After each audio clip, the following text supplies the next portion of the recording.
Every 10 years, they changed the rules. Fat was the enemy, then it wasn't.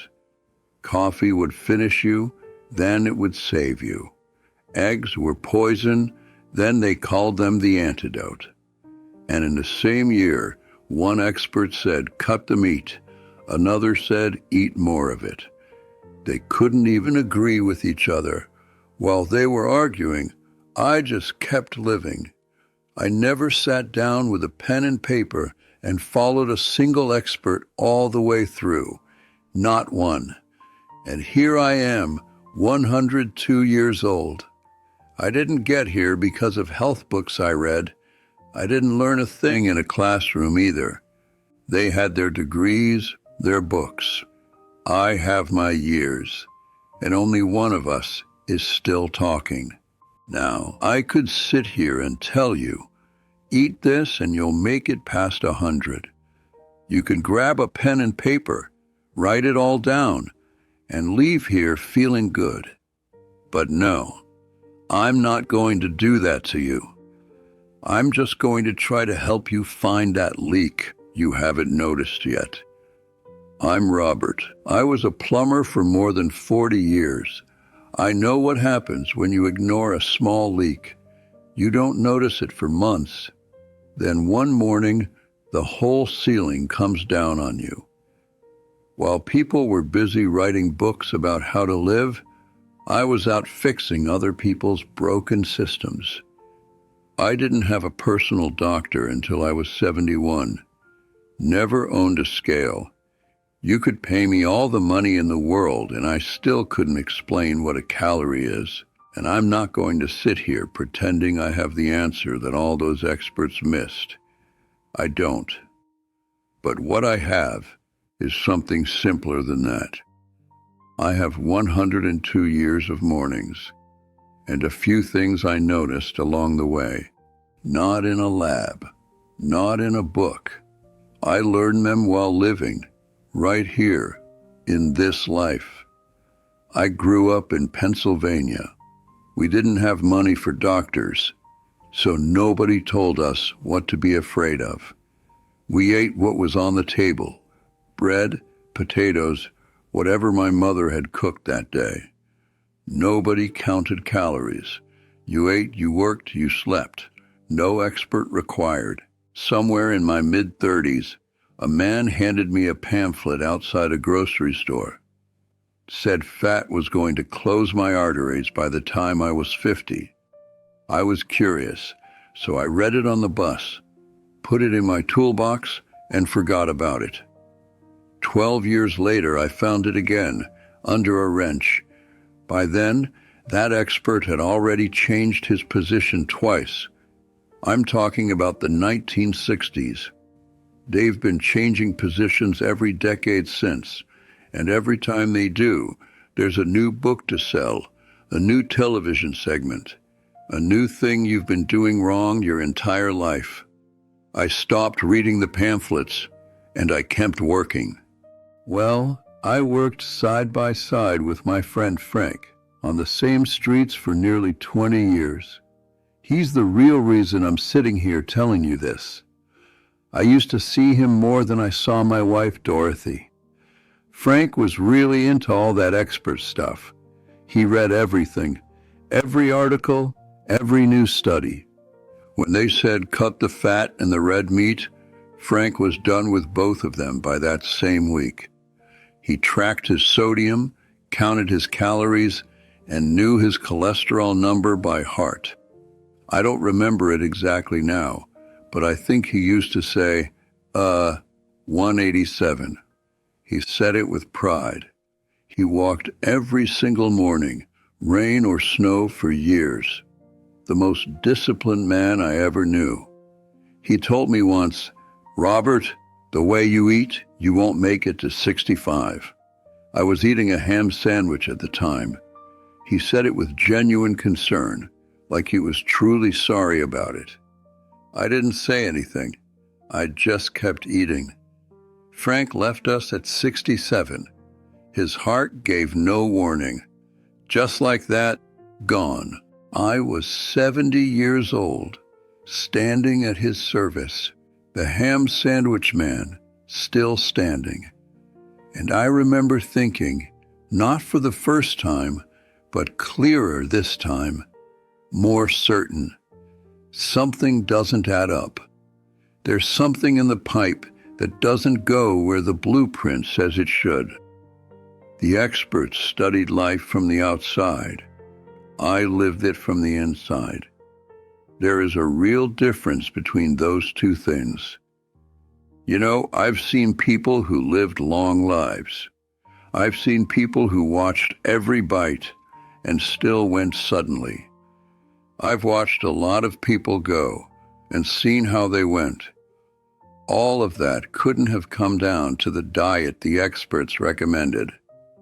After all of that, I started paying attention differently, not to what people ate, but to where the real difference was. The real problem wasn't diet. It wasn't extra weight. Every one of them had a leak. Frank was afraid his whole life, afraid of the wrong number on a piece of paper, afraid of the wrong food on a plate. He spent 22 years being so careful about how he lived that he never quite got around to living. I don't say that to diminish him. I say it because I watched it happen right in front of me in real time, and I didn't see it until he was gone. And then I looked at myself. I had my own leak too. Had it for years, that much was clear. The kind you walk past every morning and tell yourself you'll get to it. Then later becomes a year. A year becomes 10. Dorothy used to say, "Robert, we need to get your blood work checked. You're not young anymore. We need to keep an eye on things." I hadn't been to a proper doctor in 14 years before Dorothy finally made me go. I was 85.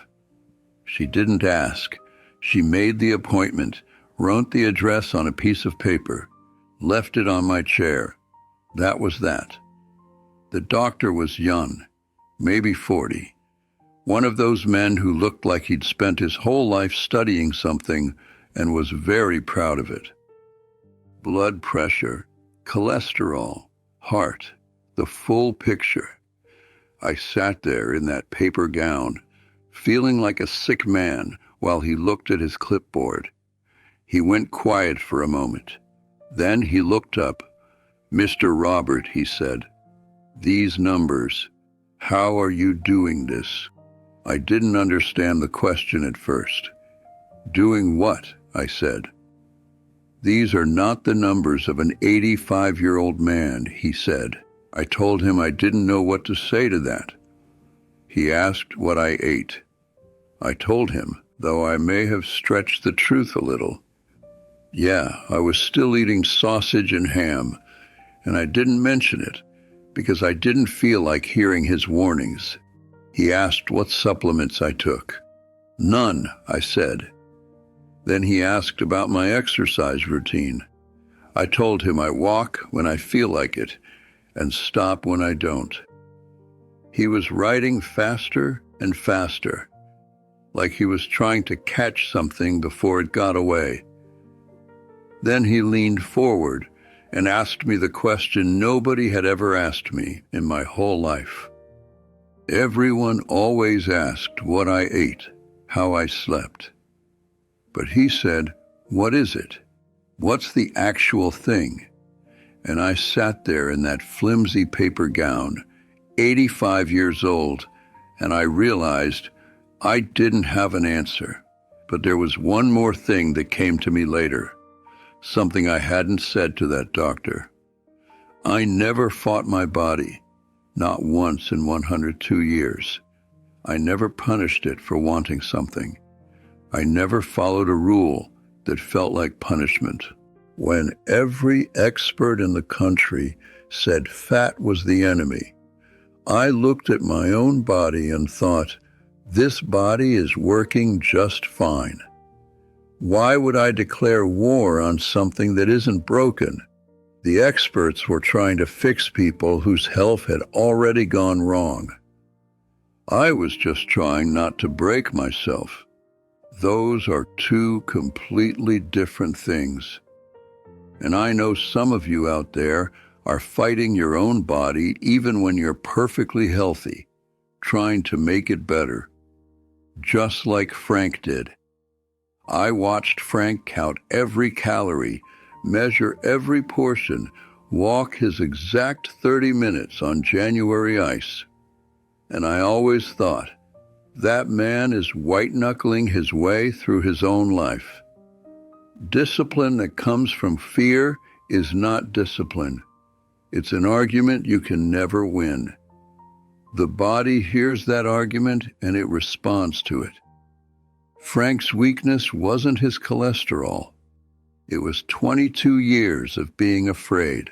I was never afraid, not of food, not of my own body, not of a number on a piece of paper. I fixed what was broken when it broke. I didn't spend my life tearing out pipes that were still working fine. Last month, my neighbor's grandson came to this house, a journalist, young, very serious, notebook, recorder, the whole thing. Sat right where you'd be sitting. He asked about my diet and my sleep. I told him. Then he asked what advice I'd give to people who wanted to live past 100. I said a little sharply, stop asking people like me for advice. He laughed, thought I was joking. I wasn't. Every decade, some new expert will tell you the last one was wrong, I said, and they'll be right. And then they'll be wrong too. That's the pattern. I've watched that pattern my whole life. Not 20 years, not 50, a full 102 years. Write that down. He did, closed his notebook, gathered his things, and stood up to leave. At the door he turned and said, one last thing. Do you worry about how much time you have left?